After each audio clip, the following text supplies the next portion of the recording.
get her off the line.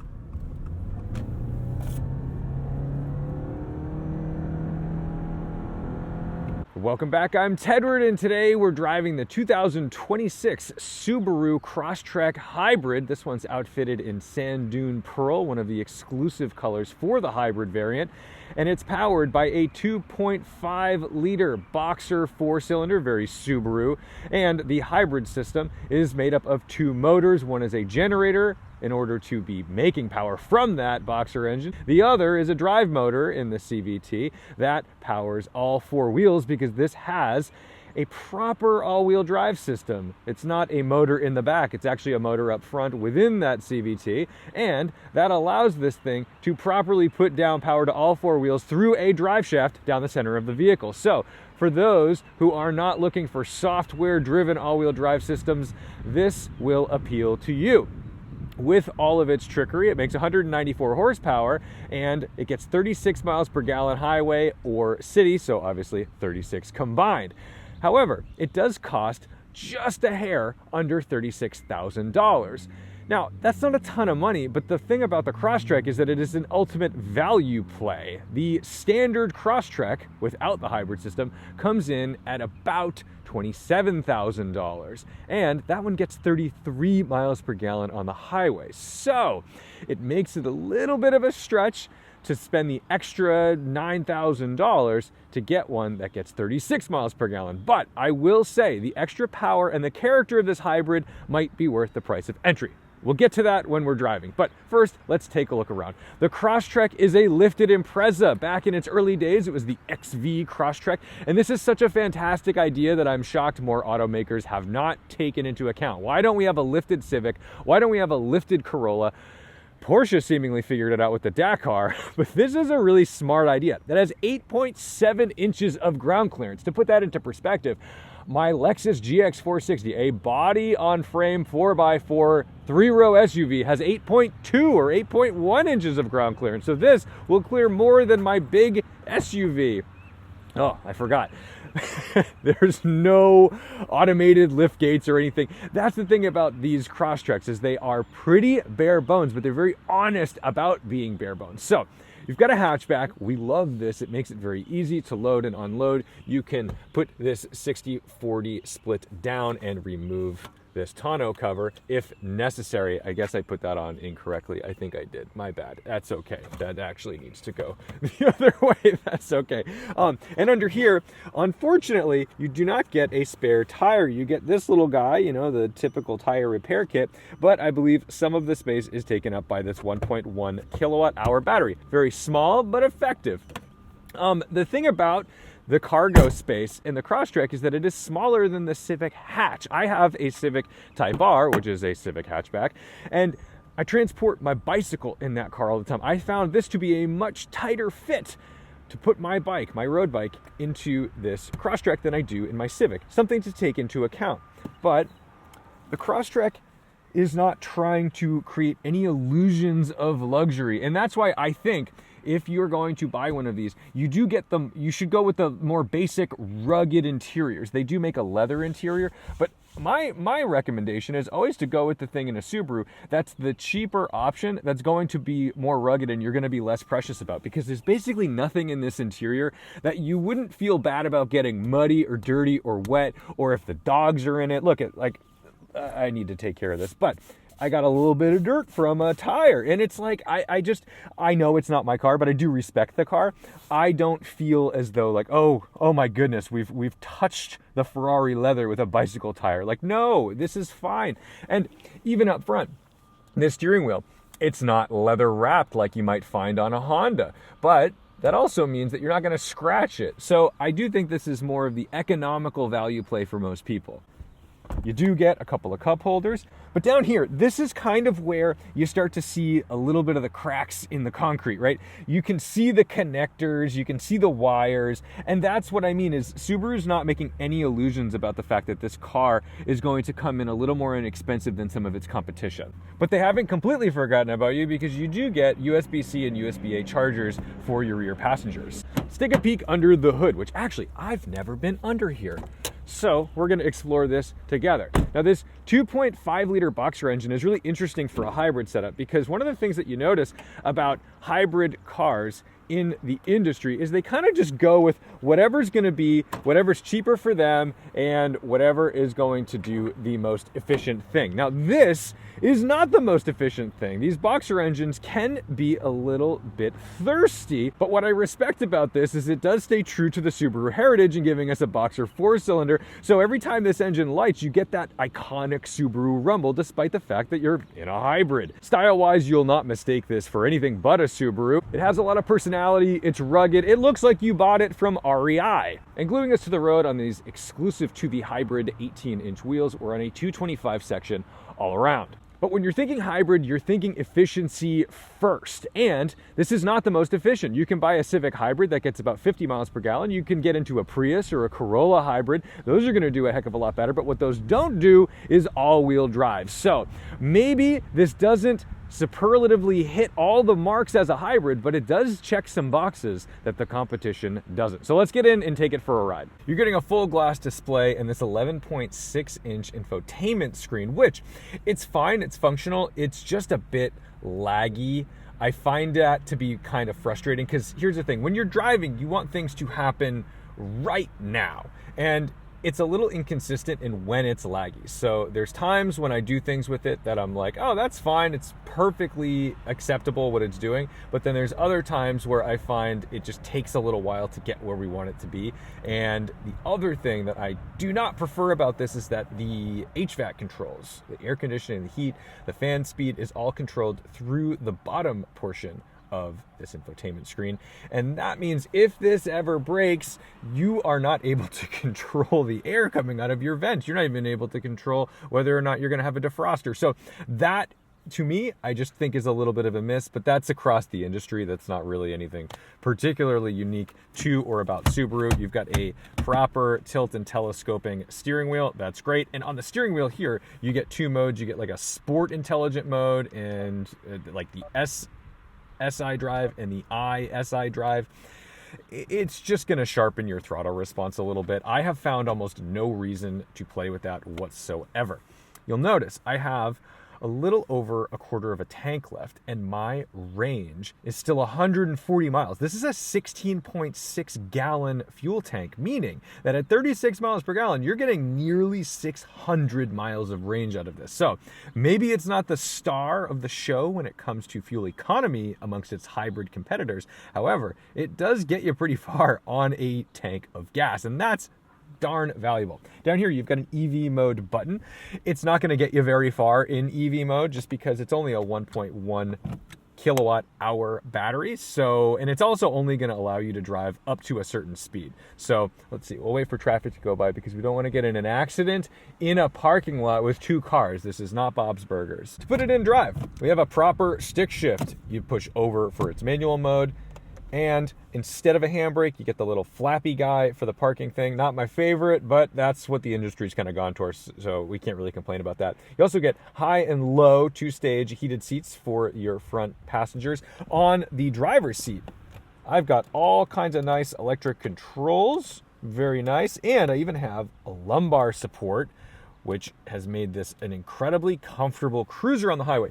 The passenger seat, in typical low-end car fashion, is all manual, and I don't believe you get any lumbar support. No, sir. So that one is a fixed one. So your passenger might want to drive if their back starts hurting if they find out that you've got the better seat. This infotainment system also has Apple CarPlay and Android Auto, so it does make this a really easy functional thing. It's wireless, and you can also wirelessly charge your phone down here, or you can plug in to one of these two ports. You've even got an aux cable here, man. They are just properly setting you up for old school connections. I like that. Get her off the line.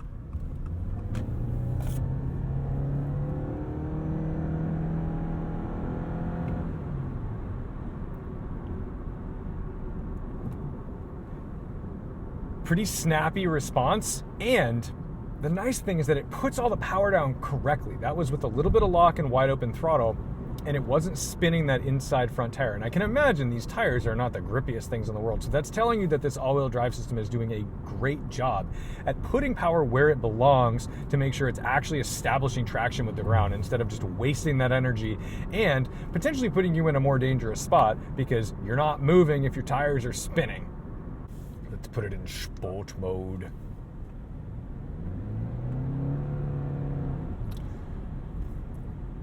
It really just sharpens up the throttle response. And that would be necessary if the regular mode wasn't tuned so well. I think the throttle travel required to get this thing moving in its base mode and its normal mode is fantastic.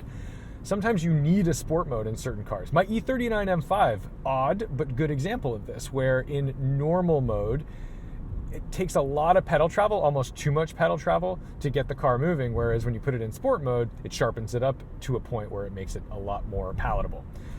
This car, I think, is just throttle tuned so well to begin with that the sport mode is extra, and that's why over the course of the week, I think I've engaged this twice, only to experience it and then turned it back off because I just didn't think it was necessary.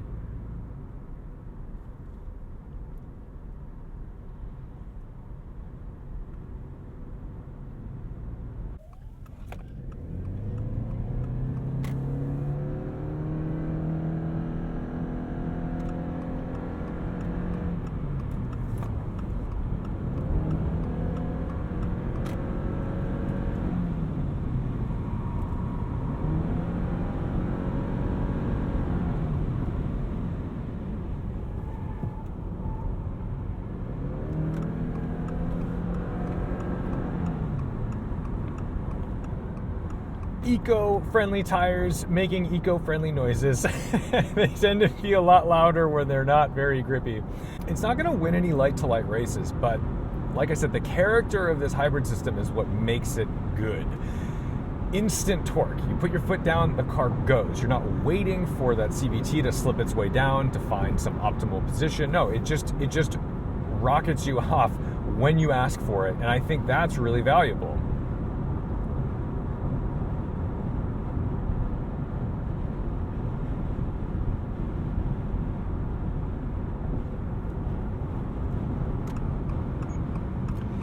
It does a lot of beeping because it's beeping to tell me, hey, we see a car in front of us. We're going to slow down to that speed. It'll let me know if there's somebody in my blind spot down here with this little guy most of the time. Okay, I guess not right now. And I also have the ability to put on the steering assist so it'll kind of hold my lane. Now, you do have to have your hands on the wheel, and it is force reactive. So I'll give you an example. It's going to bark at me in a second to say, hey, you need to put your hands on the wheel. And I can't simply touch it. I have to force it a little bit to let it know I'm there. Same as Honda Civic, but not quite the capacitive touch system that you would get in maybe like a higher-end Acura. But it does take a little bit of the effort out of driving. And my one gripe about this car dynamically is that I think the steering ratio is a little too fast. I think it's nervous, and it means that I have to put a little more energy than I would prefer to make sure it's going in a straight line. And if I keep my eye off the ball even for a second, it's beeping to tell me it sees that truck in front of us, I find myself having to catch up with the car. So that's really my only complaint, and if I was making suggestions to Subaru, if they're listening, relax the steering ratio just a little bit.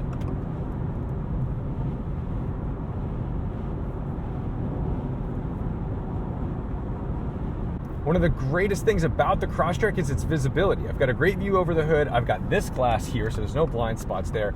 Over the shoulder, lots of space, and a reasonably usable rear hatch glass. It's getting harder and harder to find out here. This Panther platform's really going for it on this new pavement. Look at him. We'll find him out on the autocross. And we can regen down to a stop. That's what I love about hybrids, is just you're always able to harvest energy when it matters the most, because usually braking is the enemy. Anytime you're on the brakes in a conventional internal combustion car, you are basically losing. because you used energy to get there. Now you're just creating heat. And that's a lame way to spend energy. Whereas at least you can harvest some of that kinetic energy on the way down instead of just dissipating it into heat through your, a little crashy, through your calipers and your discs.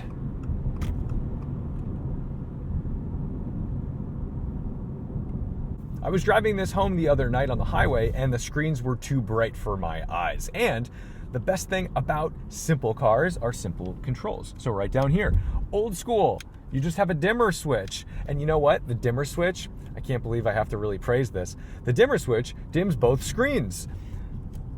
You know why that matters? It's because sometimes the dimmer switch only dims that screen right in front of you and not that screen, the infotainment screen. This is infuriating in the auto industry because I don't want to have to go through 3 sets of menus to dim a screen because I'm distracted by the screen's intensity. It's great that this just controls both and it's not one or the other. And finally, I think the suspension is tuned really well for what this car is meant to be. It's got to do a lot of things. It's got to be a jack of all trades. And it does have to feel like slightly sporty. There's a little bit of body roll to it, but in an appropriate way. It's also not terrible over bumps. You're going to feel them for certain, but it's not crashy, and it doesn't make you feel like you're in an econo car. The only things that make you feel like you're in an econo car is the materials, and sometimes if you just touch things or look too deep, like those seatbelt connectors, things like that. All right, so let's wrap this up. Final thoughts on the Subaru Crosstrek Hybrid. Oh my goodness, they paved this lovely. What I didn't tell you is we're actually going to Wow Motorsport to talk about my M5. I didn't tell them I'm coming. I'm cold calling them. But let's have the final thoughts on this Subaru Crosstrek Hybrid.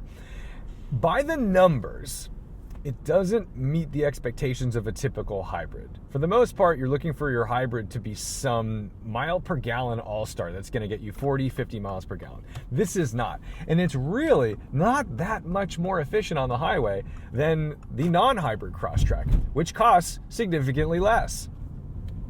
However, the character of this, the added power, the instantaneous torque, gives this car a personality all its own and makes it, I think, frankly, more drivable.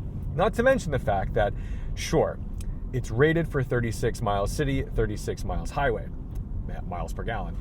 I managed to eke out the other day, over the course of like almost 200 miles, 39 miles per gallon. So it really does depend on your driving style, where you're driving, how you're driving, and what you're doing with the car.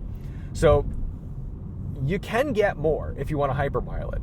And let's also appreciate the fact that it'll do 600 miles, just about, on a single tank of fuel. While this may not be the ultimate value play, I do think that this Crosstrek Hybrid offers enough variation and enough excitement to make people kind of need to have this in their lineup.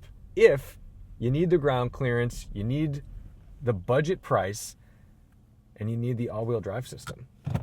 So anyway, there you go. Is it the best at anything? I mean, it's the best at being an all-wheel drive hybrid for under $40,000, that's for sure.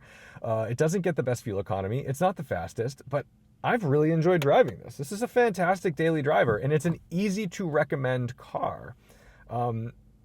But if you need to save the pennies, if you need to just live in that entry level, I mean, just go with the standard car. Go with the one that costs less. Go with the one that doesn't have the battery. Anyway, thank you guys so much for watching, liking, commenting, and subscribing. Ask any questions below about my experience over this week with this car. And don't forget to respect the drive. I'll see you in the next one.